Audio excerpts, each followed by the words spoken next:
Quando você tem um ator não estatal que ele passa a exercer controle sobre a população e sobre um determinado território, o que acontece com a soberania do Estado ali dentro? Ela deixa de existir. Entendeu? E aí a gente entra no quarto componente, que é a finalidade. Por que tudo isso acontece? Porque a finalidade ela é consubstanciada na tarefa precípua do Estado de promoção do bem comum. O Estado não tem conseguido atender as expectativas dessas populações crescentes. Então o que acontece?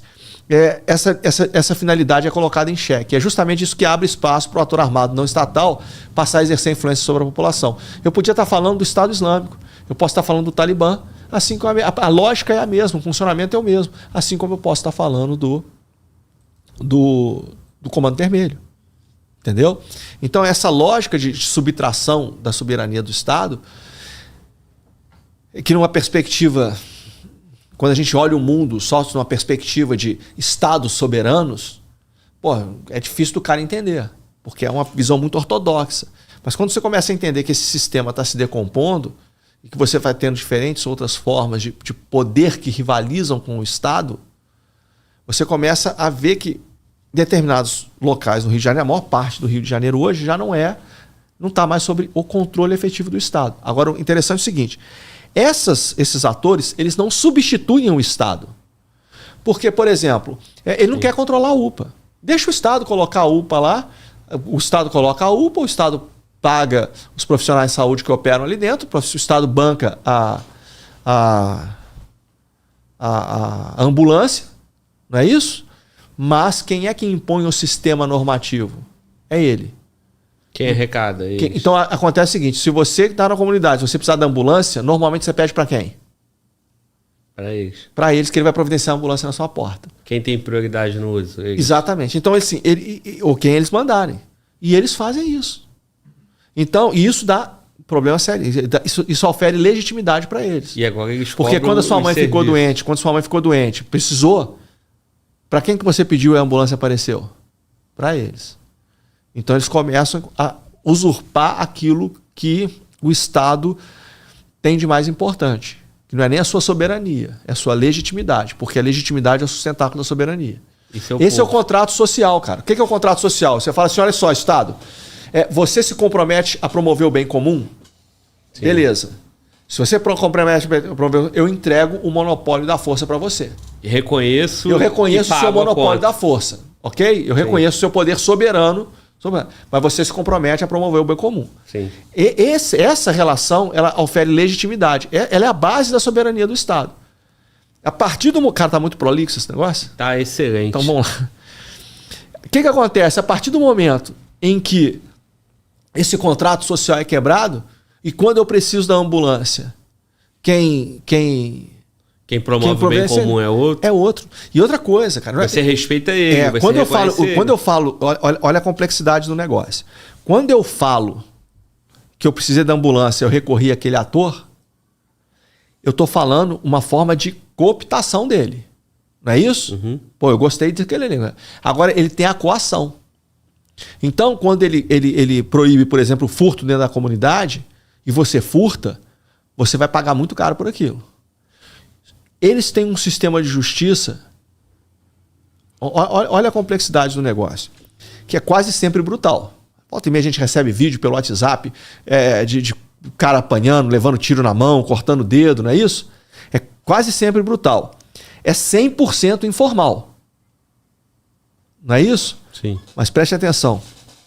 É ágil, é crível, você sabe que vai acontecer. O cara fala que se não pode roubar. Se roubar, lixo no chão é tiro na mão. Você sabe jogar lixo no chão, você faz uma tiro na mão.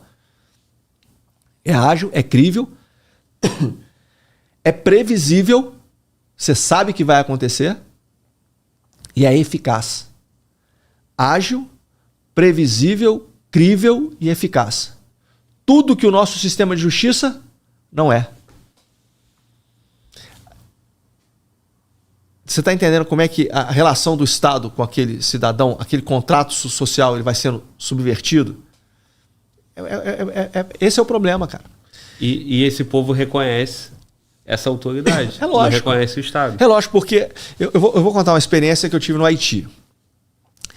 Quando nós chegamos, quando a gente estava operando no Haiti, existiam várias feiras ao ar livre, mercado, fazia girar a economia da capital Porto Príncipe. E existiam pessoas que pagavam para receber a segurança. Cara, isso é exatamente o que acontece aqui. Tá? Pessoas que pagavam para que aquelas, eles chamavam de brigadas. Era como se fosse muito mal comparando, como se fosse uma espécie de uma milíciazinha, que provia segurança às feiras. Eu, com o meu olhar de fora, aquilo me parecia o quê? Aquilo me parecia extorsão. Aquilo me parecia extorsão. Só que o Haiti é um estado falido. Então, uma série de demandas sociais legítimas, o Estado não provê. Então, como o Estado não provê, o cidadão busca o atendimento daquela demanda social dele, nesse caso especificamente por segurança que é legítima, por meio de um ator não estatal. Então, aquilo para mim, que no primeiro momento era extorsão, para aquele cidadão, aquilo era uma relação social perfeitamente legítima. Então, essa subtração de legitimidade é que compromete. Aí a gente fala assim, não, mas a CORE entra em qualquer lugar, o BOP entra em qualquer lugar, o BAC entra em qualquer lugar. O choque entra em qualquer lugar. É verdade, eles entram mesmo, não tem dúvida disso. Entra em qualquer lugar, pode ter tiro que for, eles vão entrar. Só que é o seguinte, isso não interessa. O que interessa é quem está impondo o sistema normativo.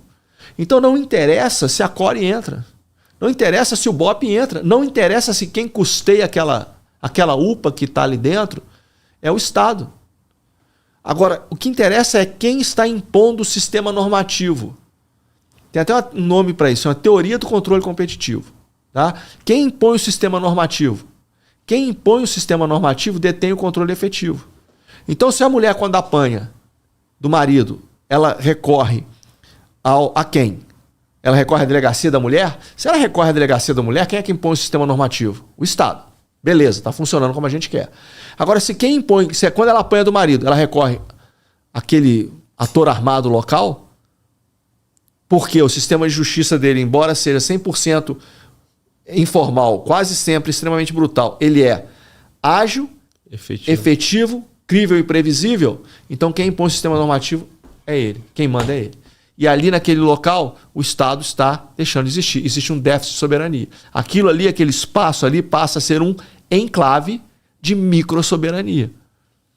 E o que acontece no Rio de Janeiro hoje? Nós temos centenas, né? São 1.400 comunidades, a maior parte delas são enclaves de microsoberania. Embora o BOP entre, embora o BAC entre, embora o CORE, choque entre, embora a UPA esteja lá dentro, quem impõe o sistema normativo são esses atores não estatais. Não interessa se é milícia, se é comando vermelho, se é terceiro comando. E quando entra, enfrenta resistência até da população pela legitimidade que é dada ao outro. Aí você entra, aí você entra em outro problema. Ele exerce o controle normativo. Às vezes ele não precisa confrontar o Estado. Às vezes o Estado entrou, cara, eu não quero trocação de tiro, eu não quero... Deixa, vai ficar ali. E normalmente o que acontece, cara?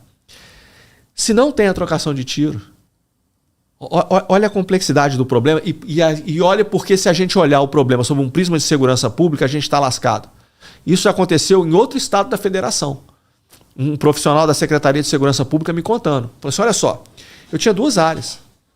Uma área tinha um índice de segurança pública, que aí a gente vai acabar em métricas que se mostram falaciosas. Roubo de celular, furto de carro, não sei o que lá, tal, tudo baixinho. E um outro alto pra caramba. Então o que acontece? O comando policial, o governador está preocupado com o quê? Com isso aqui, ó. E o comando vai cobrar do comando geral o quê? Isso aqui. E o comando de policiamento daquela área vai cobrar o quê? Vai colocar aqui. Então você vai mandar a polícia para onde? Para cá. E essa área aqui, não tem nada, tá tranquila. Mas por que essa área tá tranquila? Porque quem manda é outra força, cara. Então essa área, ela, em termos de segurança, em termos de conceito da essência da segurança, ela já está muito mais degradada do que a outra. Porque isso aqui já não está mais na mão do Estado. Porque tem alguém aqui que não é o Estado impor no controle normativo. Então, primeiro, se não tem a trocação de tiro, não tem coisa, normalmente não vai ter necessidade do BOP lá, da CORE lá. Entendeu? Só que aqui no Rio de Janeiro acontece um fenômeno que existem diversas razões para isso, mas é o que é chamado de controle territorial armado. Além deles exercerem levarem vantagem nessa disputa pela teoria do controle competitivo, eles disputam o controle territorial armado. E aí eles vão criar barricadas, vão criar, bater essas barricadas por fogos, eles vão fazer, existem perímetros concêntricos de segurança e etc. Então isso leva a um índice muito, muito, muito elevado de confrontos. Tá? Agora é o seguinte, e por que eles passam a ter legitimidade? Porque, primeiro, a população ela quer segurança, quer estabilidade. Ela não quer saber quem está dando, cara. O morador ele quer a segurança. Ele não está preocupado com o conceito de Estado westfaliano. Ele não estava lá em Münster e Osnabrück quando assinaram a paz de Westfália. Ele quer segurança. Se quando a polícia não está lá ele tem segurança, e quando a polícia chega lá tem troca de tiro, ele não quer saber se é legítimo, se não é, quer a paz dele. E então, a paz acaba quando a polícia vai. Exato, esse é um problema. E outra coisa, mas aí você tem vozes dissidentes. Você tem nessas comunidades, a maioria elas são dissidentes. Elas não querem esse controle territorial armado, essa usurpação da soberania do Estado por mão desses atores não estatais. Só que o que acontece? Esses atores, eles criam zonas de silêncio. Nessas zonas de silêncio, o que eles fazem? Primeira coisa, passa o cerol no X9. X9 vai morrer, tá pichado no muro. É a lei, tá escrito no muro. X9 morre. Não é isso? X9 vai morrer. Segundo, não existe a narrativa que é contrária a eles. Então aconteceu aquele absurdo que aconteceu lá em Belfort Roxo, se eu não me engano. Os 3 meninos. Os 3 meninos, cara. Cara, isso é surreal, aquilo é absurdo. Aconteceu recentemente do bombeiro também ter sido... Sim. Absurdo. Então, assim, isso passa em branco. Porque, eles criam zonas de silêncio. Então não tem X9 e você também não emite sua opinião contrária.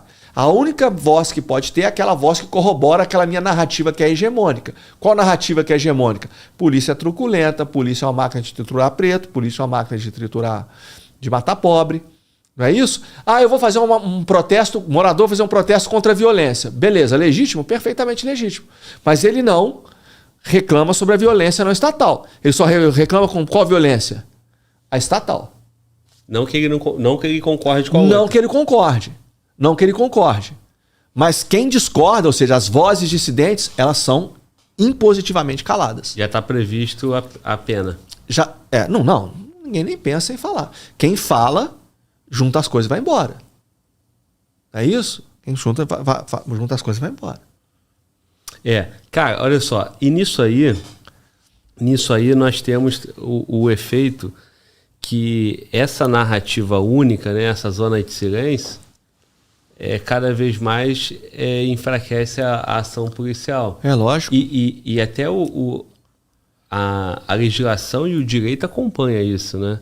Quando você pega decisões para que não tenha operação policial, é como se você reconhecesse que o Estado não precisa ir. Porque quando o Estado vai lá, ele não ajuda, ele só atrapalha, ele traz dano.